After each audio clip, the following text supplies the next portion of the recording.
Bonjour et bienvenue dans ce nouvel épisode de Raconte-moi le podcast.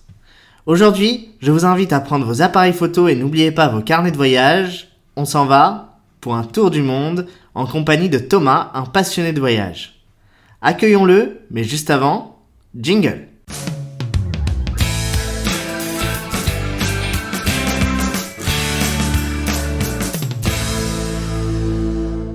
Salut Thomas, comment vas-tu ? Ça va super et toi ? Ouais, ça va, je te remercie. Alors on va commencer tout de suite avec la première question. Pourquoi cette passion du voyage ? D'où te vient-elle ? Alors c'est vrai que quand j'étais enfant, avec ma famille, on aimait bien partir en vacances. Alors on n'allait pas très très loin. On allait en Europe, en France, dans les pays limitrophes, l'Espagne, la Belgique. On partait jamais à l'autre bout du monde, mais c'est vrai qu'ils m'ont un peu donné cette envie de découvrir d'autres paysages, découvrir d'autres parties en fait, à l'époque de la France. Et du coup j'ai toujours aimé ça, aller voir un petit bout de pays, sortir de chez moi. C'est une passion que j'ai toujours eue depuis petit en fait finalement. Ah ouais, génial, c'est chouette, c'est une passion donc familiale qui t'a accompagné toute ton enfance. Du coup, est-ce que t'as commencé à voyager tôt, seul ? Alors tout seul, j'ai commencé en fait quand j'ai pris mon indépendance.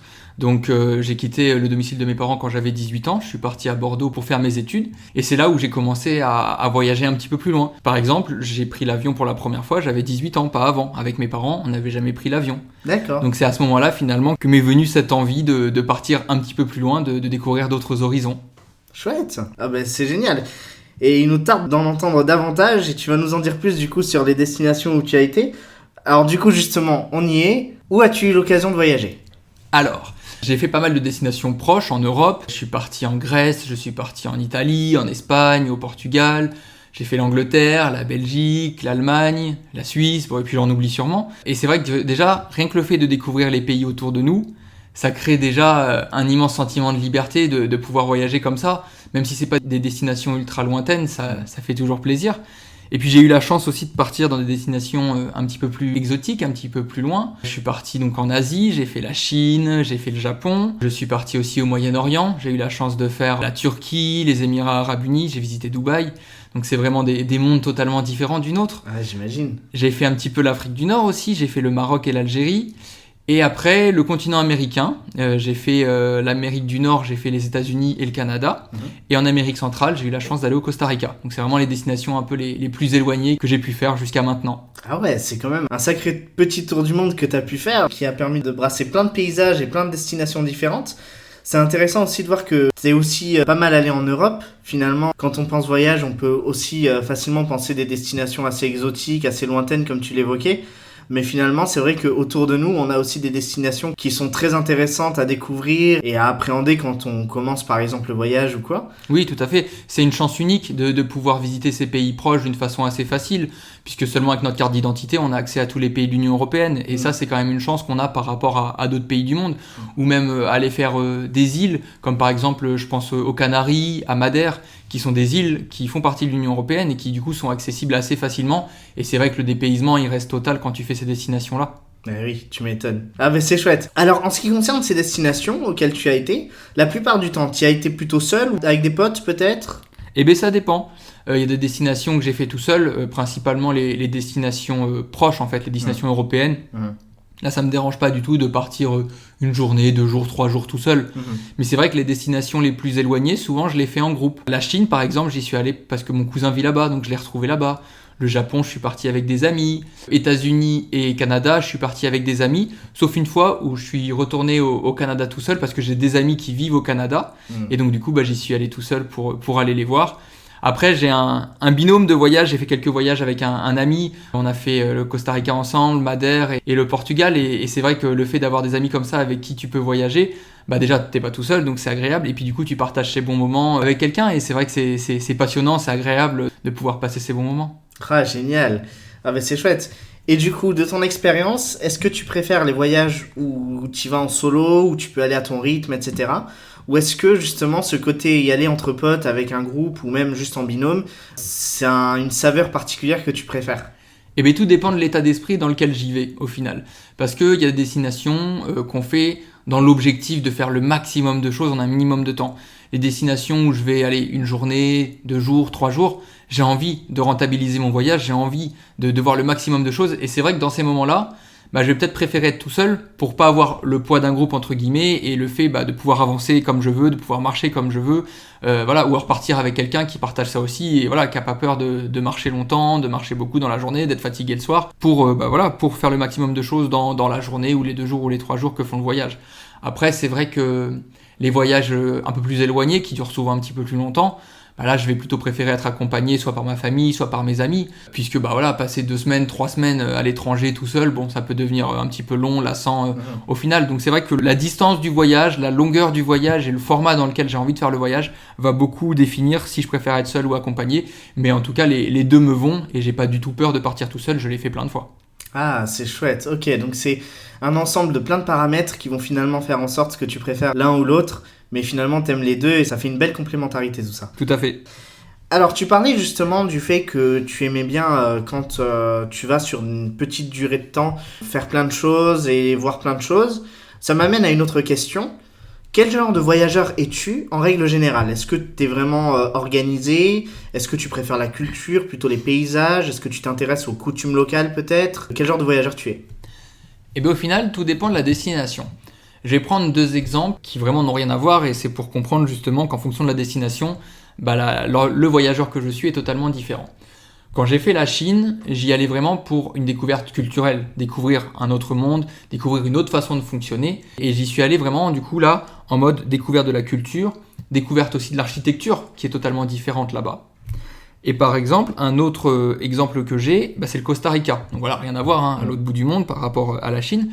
Et là, j'y allais plus pour la rencontre avec les gens, la rencontre aussi de la nature. Le Costa Rica, pour ceux qui l'ont déjà fait et pour ceux qui ont envie de le faire, c'est vrai que c'est un peu un avant-goût du paradis sur la Terre. C'est une destination qui est magnifique avec des arbres luxuriants, avec des animaux. Voilà, nous les animaux qui traversent les routes chez nous, c'est les sangliers, les biches. Eux là-bas c'est les iguanes. Voilà, c'est vrai que c'est un autre monde qui n'a vraiment rien à voir avec le nôtre. On peut se réveiller le matin et voir le lever de soleil côté Atlantique, dans la journée parcourir le pays puisqu'il est assez étroit et le soir aller se coucher et voir le coucher de soleil côté Pacifique. Et ça c'est vrai que par rapport à ce qu'on connaît nous, c'est totalement différent. Et finalement, le voyageur que je suis dépend beaucoup de la destination que je vais visiter et l'objectif en fait pour lequel je vais visiter la destination. Qu'est-ce que j'ai envie d'y voir, qu'est-ce que j'ai envie d'y faire. Et c'est ça qui va un peu définir le genre de voyageur que je vais être. Si je suis plus à visiter une grande ville et à aller voir les places to be dans la ville, à aller voir les monuments, on va dire, de la ville, ou est-ce que je suis plus en mode c'est la nature, je mets mon sac à dos et là c'est parti, je marche et je veux voir un maximum de paysages possibles dans ma journée. La destination fait le voyageur. Ah, excellent. Ça te permet vraiment de pouvoir toucher à tout et de t'adapter à chaque destination comme tu l'expliquais. Et du coup, finalement, c'est toi qui t'adaptes à où tu vas et pas forcément le voyage qui s'adapte à toi. Et c'est pas mal. Ça doit te permettre aussi d'expérimenter plein de différentes façons de voir les choses et ça doit être très enrichissant. Tout à fait, tout à fait. C'est vrai que c'est en faisant un maximum de destinations dans un maximum de parties du monde qu'on découvre la richesse finalement des paysages, des bâtiments, des architectures, des cultures, des personnes. Et cette diversité, elle est magnifique. J'imagine. Tu auras l'occasion de nous parler un petit peu plus tout à l'heure de tout ça. En attendant, comment tu organises tes voyages en règle générale ? Alors, j'ai un principe de base, c'est que je n'aime pas payer cher mes billets d'avion. Ah ouais, je vois. Donc, des fois, c'est le prix des billets qui fait la destination. C'est-à-dire que je regarde sur des plateformes en ligne le prix des billets dans le monde entier. Et en fonction de la destination qui est pas chère au moment où je veux voyager, c'est cette destination-là que je vais choisir. Parce que les billets sont pas chers. Et après, je me dis toujours que j'aurai l'occasion de découvrir quelque chose d'intéressant là-bas, quelque chose de différent. Et voilà, allons-y et allons voir ce qui se passe là-bas. Mais c'est vrai que cette organisation part un peu de base du prix des billets qui définit parfois la destination. Ah ouais, ok, je vois. T'es pas le premier à nous en parler. Mathilde, sur le podcast des voyages en solo, nous en avait parlé sur l'aspect que, forcément, l'aspect financier a une grande part quand on organise un voyage. Et forcément, c'est cet aspect-là aussi qui nous guide, ou en tout cas qui peut nous guider. Et du coup, c'est intéressant parce que j'imagine que ça doit permettre aussi de découvrir des destinations auxquelles on s'attendait pas spécialement à découvrir. Parce que parfois, on a des préférences. Et au final, ce qui se présente à nous, c'est un truc complètement différent. Et du coup, ça permet aussi d'élargir son champ des possibles. Donc, ça doit être intéressant aussi de faire les choses sous cet angle-là. C'est chouette. Oui, exactement. Et puis, ça permet de ne pas partir avec des préjugés, de ne pas partir avec une idée reçue de la destination qu'on va faire. On l'a fait et puis on verra bien. Un autre facteur aussi que je prends en compte dans le choix de mes destinations, c'est la volonté de découvrir vraiment des parties du monde différentes, de faire les 5 continents entre guillemets, de faire un petit peu d'Asie, de faire un petit peu d'Amérique, de faire un petit peu d'Afrique. J'ai pas encore fait l'Océanie, c'est un projet, j'aimerais bien. Bon, c'est la partie la plus éloignée de nous en termes de distance, donc c'est aussi la partie la plus chère et la plus compliquée à organiser. Oui. Mais voilà, le fait de découvrir les 4 coins du monde, ça me plaît aussi. Et c'est vrai que par exemple, actuellement je reviens d'un voyage en Asie, je sais que ma prochaine destination, ce sera pas en Asie. Je ferai autre chose d'abord et pourquoi pas, plus tard, je retournerai en Asie. Un vrai mindset de globetrotter, quoi. C'est passionnant. Alors du coup, avec toutes les destinations que tu as eu l'occasion de voir, laquelle tu jugerais la plus sous-cotée ? Vraiment celle qui t'a vraiment, que tu as adoré et que vraiment tu regrettes que les gens ne la connaissent pas plus. Alors, un pays que j'ai adoré visiter, c'est l'Algérie. Parce que l'Algérie, c'est un pays où les paysages sont vraiment magnifiques. Alors, j'ai eu l'occasion de faire globalement 2 grandes villes, Alger et Oran. Et j'ai le projet d'y retourner pour faire la Kabylie, la région de la Kabylie qui, voilà, ce qui paraît quand on voit les photos est magnifique. Et rien que sur les 2 villes que j'ai pu faire, ce que j'ai beaucoup apprécié avec l'Algérie, c'était les personnes, c'était les gens qui étaient très accueillants. On sentait vraiment une vraie reconnaissance de leur part. Voilà, ils étaient heureux qu'on vienne visiter leur pays et du coup, ils nous mettaient bien. Ils voulaient qu'on passe un bon voyage, ils voulaient qu'on soit heureux dans leur pays, dans leur ville. Et ça, c'est vrai que c'était très agréable d'un point de vue humain de ressentir cet accueil chaleureux de la part des habitants. Et c'est vrai que l'Algérie, c'est pas forcément un pays qu'on irait visiter de base, mais j'ai été agréablement surpris par cet aspect-là du pays. Ah, chouette, ok, donc l'Algérie. Effectivement, je m'attendais pas à une réponse comme ça, mais ouais, c'est passionnant, ça fait envie. Ok, et du coup, parallèlement à ça, le lieu que tu trouves qui est peut-être le plus surcoté ou celui auquel tu as le moins pris de plaisir à explorer ou à visiter, ça serait lequel ? J'en ai pas parce que je trouve qu'il y a du bon dans chaque destination. Il y a du bon dans chaque pays que j'ai visité, dans chaque région du monde que j'ai visité. Voilà, comme je le disais tout à l'heure, on fait pas tous les pays pour les mêmes choses. On fait certains pays pour l'architecture, on fait certains pays pour l'histoire, certains pays pour les paysages, certains pays pour les gens. Et finalement, s'il y a un pays qui a un des curseurs qui est un peu en dessous, il y aura toujours les autres curseurs qui seront un peu au-dessus. Et finalement, on arrivera toujours à trouver du bon dans chaque pays. Il n'y a aucune destination que j'ai fait jusqu'à maintenant. Voilà, peut-être qu'un jour ça arrivera. Mais jusqu'à maintenant, il n'y a aucune destination où je suis revenu en mode déçu, en mode je n'ai pas aimé faire ce pays. C'est vrai que dans chaque voyage, j'ai trouvé du positif et j'ai trouvé des choses différentes, mais qui à chaque fois étaient exceptionnelles. Ouais, c'est vraiment chouette. T'as raison, ce que tu dis, c'est vrai que de toute façon, il y a toujours du bon à voir partout où on va, surtout sur notre belle planète qui est très vaste et qui propose un large choix de différents paysages et cultures et gastronomie et tout ça. Donc on finit toujours par trouver notre plaisir quelque part, quel que soit l'endroit où on est. Donc ouais, c'est chouette. Tout à fait. Ça permet de voir de ses propres yeux la richesse du monde et de découvrir de ses propres yeux à quel point la diversité est magnifique. Alors j'imagine qu'avec ton expérience de voyage, t'as dû voir passer des souvenirs, t'as dû voir passer des situations assez insolites. Est-ce que tu as déjà eu une galère de voyage particulière ou j'imagine que t'as dû en avoir des galères de voyage, on en a quasiment tout le temps, en tout cas pour certains d'entre nous. Quelle serait ta plus grosse galère de voyage ? Alors, j'ai jamais eu de grosses galères de voyage, vraiment les trucs très embêtants, j'ai jamais eu. J'ai un petit fait sympa à vous raconter. Alors, j'ai pas peur de l'avion, mais il m'est arrivé un truc assez atypique en avion, c'est quand je suis allé visiter l'île de Madère. Donc, il faut savoir que l'aéroport de Madère est réputé pour être assez dangereux parce qu'il est en partie construit sur pilotis, en fait, sur la mer, et que du coup, alors, aujourd'hui, ils ont agrandi la piste, mais voilà, la piste de chaque côté, c'est la mer. Donc, avant, après, c'est la mer. Voilà, faut pas se rater. Faut pas se rater, faut pas qu'il y ait de problème. Et donc là, c'était un voyage que je faisais en duo avec un ami. Et on décolle le soir. On va pour atterrir à Madère. Alors, il faut savoir que dès le décollage, le pilote nous avait prévenu qu'il y avait du vent sur Madère, qu'il y avait des rafales assez importantes et qu'il y avait quand même le risque qu'on puisse pas atterrir. Mais il avait dit, on tente quand même le coup, on décolle et puis on verra sur place. Donc on décolle, on fait le vol et au moment d'arriver sur Madère, donc l'avion commence à descendre pour atterrir. Et bon, on sent bien qu'il y a du vent, on sent bien que ça bouge dans l'avion. On s'est jamais senti en insécurité, il n'y a jamais eu de soucis, mais c'est vrai qu'on sent que ça bouge et que si l'avion atterrit, ce sera un atterrissage un peu musclé. Donc l'avion fait sa descente pour aller atterrir, et à un moment, il remet les gaz et il repart, sans atterrir.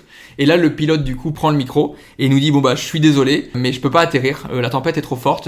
Mon rôle, c'est de préserver votre sécurité, celle de l'équipage, la mienne. Je ne peux pas atterrir. » Donc, en fait, l'avion a remis les gaz. On a fait quand même 2 heures de vol. 2 heures de vol aller pour arriver au bord de Madère, pour vous dire à quel point on était proche. Sur mon portable, je captais le réseau de Madère. Donc on était vraiment arrivé sur l'île. Mais il n'a pas pu atterrir, il a remis les gaz, il est remonté, il est reparti et on a refait 2 heures dans l'autre sens pour retourner à notre aéroport de départ. Donc on a fait 4 heures de vol pour ne pas atterrir, pour ne pas arriver à destination et pour revenir au point de départ. Ah mince. Voilà. Bon, c'est un peu embêtant, mais voilà. Et ça peut peut-être rassurer ceux qui ont peur de l'avion. À aucun moment on ne s'est senti en insécurité malgré les conditions qui étaient négatives. Voilà, ça s'est très très bien passé à tous les moments. Et le pilote a pris la bonne décision en choisissant de ne pas nous faire atterrir. Bon, au final, l'histoire se termine bien puisque le soir, on a été logé par la compagnie aérienne dans des hôtels et dès le lendemain midi, on a pu redécoller, repartir à Madère et il faisait un grand soleil magnifique, on a atterri sans aucune difficulté et on a pu profiter de notre semaine de vacances et c'était magnifique. Ah, génial. Ah ouais, effectivement, à vivre, ça a dû être impressionnant à voir. En plus, nous, on n'est pas trop habitués, je veux dire, à l'échelle à laquelle on prend les avions, on n'est pas vraiment habitué à avoir autant de conditions climatiques différentes que peut-être un pilote ou un PNC qui, lui, est habitué, etc. Donc, on est facilement impressionnable et impressionné par les conditions météorologiques et j'imagine que là, ouais, effectivement, ça a dû être quelque chose, ouais. Tout à fait. S'il y en a qui écoutent le podcast et qui ont peur un petit peu de l'avion, n'hésitez pas à vous renseigner sur le mode de fonctionnement d'un avion, sur pourquoi ça bouge, sur qu'est-ce qu'une turbulence.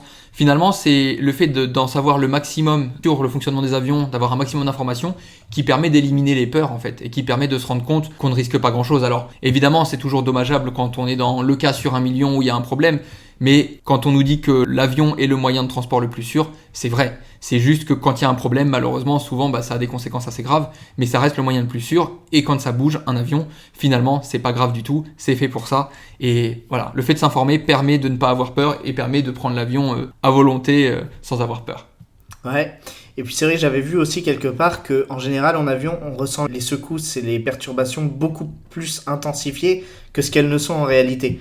Une simple petite bourrasque de vent peut nous donner l'impression qu'en fait on est dans un gros coin de vent, alors qu'en réalité c'était quelque chose d'assez furtif et assez simple. De toute façon, il y a qu'une seule solution quand on est face à ce genre de peur, c'est d'essayer et d'expérimenter la chose. Et au final, on se rend compte que c'est faisable et que finalement, ouais, on n'a pas forcément à trop s'inquiéter.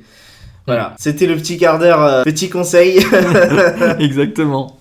Alors, pareil, avec tout ce que tu as dû voir, j'imagine que tu as dû voir des cultures différentes. Est-ce qu'il y a une culture qui t'a le plus plu au niveau des gens, de leur approche ? Alors oui, tu nous as parlé du coup de l'Algérie, mais est-ce qu'il y a des cultures qui t'ont surpris peut-être ?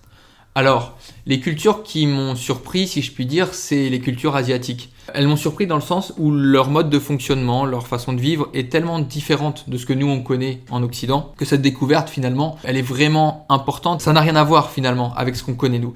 Et du coup, cette découverte culturelle d'un autre mode de fonctionnement, d'un autre mode de vie, d'un autre mode de pensée, c'est génial. Et c'est vrai que c'est un des aspects sur lesquels j'apprécie l'Asie, au-delà des bâtiments, c'est vraiment sur ces différences de mode de fonctionnement, cette différence de culture, aussi cette différence d'alimentation. On peut en parler aussi de l'alimentation. L'avantage de visiter des pays dans les 4 coins du monde, on ne mange pas tous la même chose dans le monde, hein. Faut le savoir. Au Costa Rica, on a beaucoup mangé de fruits. En Asie, la base de l'alimentation, c'est le riz, agrémenté de viande, de sauces, de plats qui sont vraiment délicieux. Et cette découverte culinaire aussi fait partie du voyage et elle est vraiment enrichissante aussi. Elle nous permet de découvrir plein de saveurs et plein de bons aliments qu'après, on fait le maximum pour reproduire chez nous à l'identique si on y arrive, mais en tout cas, s'approcher au mieux possible. Et bien souvent, pour certains d'entre nous, la gastronomie est peut-être l'un des moteurs principaux à vouloir explorer des nouveaux coins et des nouvelles cultures qui nous sont étrangères, parce qu'on se régale et que ça nous permet vraiment de pouvoir tester des nouvelles saveurs aussi qu'on n'a pas forcément l'habitude de tester ici. Donc c'est compréhensible, j'imagine. Et du coup, tu parlais de la culture un peu asiatique, tu as eu l'occasion d'échanger avec des locaux sur place ? Oui, j'ai des amis qui vivent au Japon, donc du coup on a eu l'occasion de partager des moments avec eux, des repas avec eux, et de partager du coup de la nature vraiment locale. Et c'est vrai que c'est toujours enrichissant de savoir, par exemple, la fabrication des sushis. Je prends par exemple l'exemple du Japon avec ces aliments à base de poisson cru, tout le travail qui est fait sur le poisson cru pour qu'il soit de qualité, pour qu'il ne nous rende pas malades, et puis pour que ce soit bon tout simplement, tout le travail que font les cuisiniers là-bas, les maîtres, parce que ce sont des maîtres qui fabriquent les sushis, voilà tout le travail qu'il y a derrière. C'est même plus que de la nourriture, ça en devient un art. Eh oui. Et cet art-là, il est intéressant aussi. Oui, j'imagine. Et du coup, en dehors de l'aspect gastronomique, tes échanges avec les locaux, globalement, ils se passent comment quand tu es dans ce genre de situation? Est-ce que tu as déjà eu des incompréhensions ou est-ce que finalement, étant donné qu'après les personnes voient aussi que tu es un voyageur, finalement ça roule assez fluidement et c'est assez naturel? Alors, tout dépend du pays qu'on visite. Il peut arriver qu'il y ait la barrière de la langue. Voilà, on se retrouve quand même dans beaucoup de pays qui ne sont pas francophones. Donc, moi, du coup, je parle anglais. Alors, j'ai un niveau qui n'est pas le meilleur, mais qui me permet en tout cas de comprendre et de me faire comprendre. Et du coup, les échanges se font parfois avec cette barrière de la langue, donc ça va rester des échanges assez simples. En tout cas, j'ai jamais senti de malveillance de la part des personnes dans les pays dans lesquels je suis allé. Je me suis toujours senti bien accueilli. Voilà, avec des pays forcément où c'est un peu mieux, d'autres où c'est moins bien. Mais en tout cas, jamais de la méchanceté, de la malveillance ou une volonté de nuire.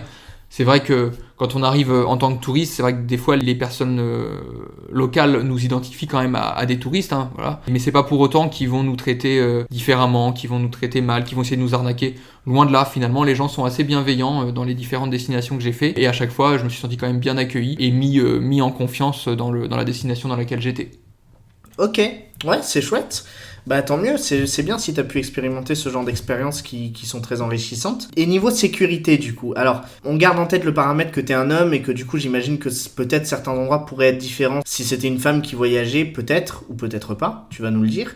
Mais du coup, est-ce qu'il y a eu des endroits où tu t'es dit au niveau de la sécurité, bon là, voilà, je suis pas complètement serein, quoi. Alors oui, sans aucun doute, le fait d'être un homme ou une femme peut avoir un impact sur la façon dont on voit l'aspect sécuritaire d'un pays. Je me suis jamais senti en insécurité dans un autre pays. Ce qui peut parfois avoir un impact, c'est les pays où les gens vont venir nous alpaguer, ou vont chercher à nous vendre des choses dans la rue.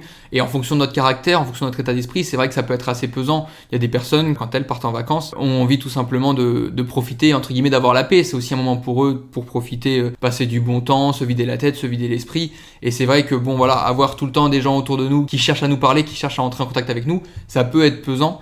Donc peut-être cet aspect-là, mais c'était pas pour autant un aspect d'insécurité. Dans tous les pays que j'ai fait, je me suis jamais senti en insécurité. C'est vrai que le rapport avec les gens est différent en fonction du pays qu'on visite, mais voilà, pour parler de l'aspect sécurité, encore une fois, en tant qu'homme, je me suis jamais senti en insécurité dans les pays que j'ai fait. Ouais, c'est intéressant. Ok. Et du coup, tu parlais de ce genre d'endroit où peut-être on peut être alpagué ou en tout cas facilement abordé par des personnes locales. Est-ce que tu dirais que c'est principalement les endroits touristiques? Ou est-ce qu'il y a des zones spécifiques que toi, tu as remarqué que ça t'est arrivé à des endroits très spécifiques? Alors oui, c'est vrai, ça va être dans les zones touristiques des villes, ça va être aussi dans les zones liées au transport, les sorties d'aéroports, les sorties de gare, voilà. Mais encore une fois, ça reste des zones touristiques, puisque quand il y a cette démarche-là qui est faite par les locaux, c'est dans l'objectif de toucher les touristes, hein. Ils vont pas faire cette démarche de local à local. C'est vrai que c'est visé vers les touristes, et donc ça va être principalement sur les lieux touristiques, ou en tout cas les lieux de passage des touristes, tout à fait, ouais. Ok. Alors maintenant, pour l'avenir, quel serait l'endroit que tu rêverais de visiter? Alors, mon pays favori, en dehors du pays dans lequel j'habite, c'est le Canada. Donc le pays que je revisite et revisite et revisite, c'est le Canada. Voilà. C'est même un pays dans lequel j'ai envisagé d'aller vivre. Il faut savoir que j'ai fait un voyage il y a 1 an à peu près au Canada. Je suis parti 3 semaines tout seul, et l'objectif de ce voyage-là, c'était de décider si j'allais y vivre ou pas. Voilà. Donc j'ai pris la décision de ne pas y vivre, mais par contre c'est une destination que j'aime tellement, avec en plus j'ai des amis qui vivent là-bas, donc la volonté d'aller voir mes amis, d'aller passer du temps avec eux, fait que c'est une destination que j'ai envie d'aller visiter régulièrement. Et voilà, mon objectif, je me suis fixé une moyenne de tous les 2 ans. J'ai envie d'aller au Canada tous les 2 ans pour profiter des paysages. Et ce qui est beau avec le Canada, pour en parler un petit peu, c'est à la fois la différence. Enfin moi, ce qui me marque vraiment, c'est la différence de paysage selon les saisons. C'est-à-dire qu'un même paysage, un même endroit, vu l'été, vu l'automne, au moment où les feuilles changent de couleur, ce qui est en plus particulièrement magnifique là-bas, avec les fleurs qui deviennent vraiment de toutes les couleurs, rouge, orange, jaune, vert, marron, etc. Et l'hiver, avec la neige qui tombe et qui vient recouvrir tous ces magnifiques paysages d'un drap blanc, vraiment, c'est ce qui me plaît avec le Canada, c'est cette diversité de paysages. Et même quand c'est le même paysage, les différentes visions qu'il a au fur et à mesure de l'année, et au fur et à mesure des saisons, c'est vraiment ce qui me plaît, et ce qui a fait que j'aime autant ce pays et que potentiellement j'aurais pu aller y vivre. Ah ouais, un vrai passionné donc du Canada. Ouais, ok. tout à fait. Et donc pas rassasié du tout de ce pays, loin de là. Mais écoute, C'est tout ce qu'on te souhaite, de pouvoir continuer à l'explorer de fond en comble et vraiment de kiffer, quoi. Hein. Oui. Merci beaucoup. C'est vraiment un pays que j'aime visiter et qui est tellement grand, finalement, que j'en ai fait qu'une toute petite partie. Donc, tout le reste qu'il me reste à explorer, vraiment, c'est un objectif pour moi de pouvoir le faire. Ah ouais, j'imagine. Ouais. Et puis c'est vrai qu'on nous parle souvent des beaux paysages canadiens, les lacs, les différentes forêts, etc. Avec aussi une faune qui doit être passionnante à découvrir aussi. Ouais. Oui, tout à fait. On comprend pourquoi t'aimes ce pays. Mm. Alors du coup, notre toute dernière question. En général, je demande souvent aux invités un conseil. Quel serait le conseil que tu pourrais donner à quelqu'un qui voudrait bien réussir son voyage ? Alors, si vous partez avec des personnes, choisir les bonnes personnes. En fonction des gens avec qui vous faites votre voyage, ça peut faire que votre voyage il va être exceptionnel ou ça peut vous ruiner votre voyage. Voilà, donc déjà le premier conseil, soit partir tout seul, mais si vous ne partez pas tout seul, si vous partez avec du monde, choisissez bien les personnes avec qui vous partez pour vraiment profiter de votre voyage. Ensuite, le deuxième conseil, ce serait un conseil financier. Vous vous rendrez compte que des fois, les voyages les moins chers sont les meilleurs. Profitez de la nature, profitez des gens. Il n'y a pas besoin forcément de mettre très cher dans un voyage pour qu'il soit magnifique. Si vous avez des moyens qui ne vous permettent pas de partir loin, partez proche et faites des destinations proches, mais vous verrez qu'elles seront tout aussi bien parce que vous aurez programmé un voyage où la découverte sera dans la nature, la découverte sera dans la culture, dans l'architecture, dans les gens. Intéressez-vous aux personnes qui vivent ici toute l'année parce que bien souvent, ce qui fait la richesse d'un endroit, c'est les gens qui y sont toute l'année, la nature qui y est toute l'année, les bâtiments qui y sont toute l'année et c'est ça qui fait qu'une destination nous plaît ou pas. Ah ouais, bon conseil. Ok, écoute, c'est noté et ça donne envie en tout cas de prendre son sac à dos, de prendre son carnet de voyage et de prévoir différentes destinations et comme tu disais... Parfois, il n'y a pas besoin de partir bien loin, hein, même juste un petit voyage en train ou en bus, ça peut suffire à découvrir des nouveautés qui nous émerveillent et qui nous inspirent, donc c'est chouette. Ok, merci beaucoup en tout cas d'avoir partagé ton expérience avec nous, on a vraiment apprécié de t'avoir. Merci à toi aussi pour ton invitation, c'était un réel plaisir de pouvoir partager tout ça avec vous. C'est sur ces belles paroles que notre tour du monde s'achève. J'espère qu'il vous a plu. Si c'est le cas, n'hésitez pas à noter ce podcast sur Spotify, à liker, à laisser un commentaire, ça fait toujours plaisir, et surtout à le partager autour de vous. Merci pour vos écoutes fidèles, et en attendant la prochaine fois, je vous dis à plus. Ciao!